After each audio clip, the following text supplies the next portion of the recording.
the music's too loud. Well, we don't think this point is that great. And it was all negative feedback. And I kept going because I was getting some joy from it. So in the beginning, it was that way.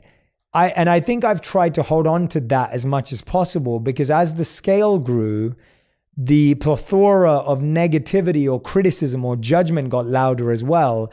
And I started to look at it more seriously, because now you're worried about perception and image and how you think people view you and whether people see your truth or they don't. And you can feel defensive. And I think where I've got to now is I still get affected by it. I'm so not beyond getting affected by negative comments or challenging comments or criticisms, because my monk training has left me vulnerable at some points, because I have created a space in which to always allow advice to come in, because that's seen open. That's seen as a mark of wanting to improve and wanting to be better. And I've had to learn to balance that with also knowing my intention. So what I've accepted is that the only thing I can control is my intention being aligned and pure to what I believe, not pure like in a godly way. I mean, pure in what I believe. But the way my action is received will come with advice, feedback, and criticism.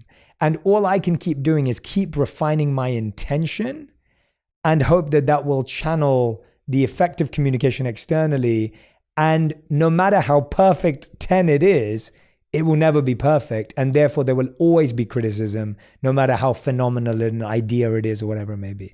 So that's me meandering around your question too. That's how I'm dealing with it. I don't think that's a solution or a solve. It's how I'm mentally kind of constructing bridges and walkways to navigate how stressful it is. I think it makes a lot of sense. It also leaves me wondering, like, is there a Jay Shetty rap tour coming? But all kidding aside, although I think there would be an audience for that. I think one of the things that you're making me think about is there's a spectrum of, on one hand, we have the monk ideal of either I'm open to everything or I'm not going to live in fear of social disapproval. Correct. On the other end, I guess we have the monkey reaction, just like we are social primates, and anything that could lose status could get us excluded, and this is really problematic. I don't think either is really realistic for us as humans. I think we're always going to care about what other people think, and I think my goal is to say I want to care enough about other people's reactions to learn from them, but not so much that I feel pressured to conform to them. It's powerful. Wow. The way that I've tried to get to that is to say, well, I'm always going to be disappointing somebody. Yeah. So let me decide whose opinions actually matter to me. Mm-hmm. And then include myself in that group and say, it's better to let down a bunch of strangers or a bunch of people whose standards are not the same as mine or whose taste doesn't match mine than it is to let down the people I care about and myself too. Mm-hmm. What you inspired for me also with that conformity idea is how I'm willing to be open enough to improve, but not see something as a reflection of my identity.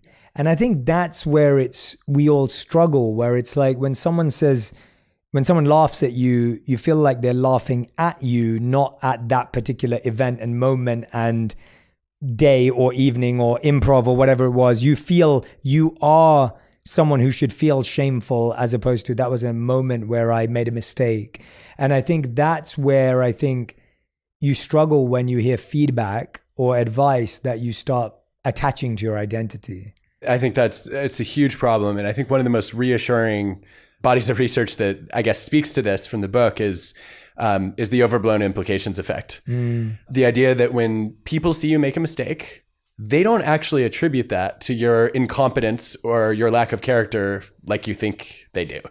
So, you watch somebody, take a really crappy photo and their thumb is in the frame, and you don't immediately think that person is incapable of being a decent photographer. Like, that was a bad photo, right? It was literally a bad snapshot. Yeah. And it's a snapshot of a bad snapshot. So it's a meta bad snapshot.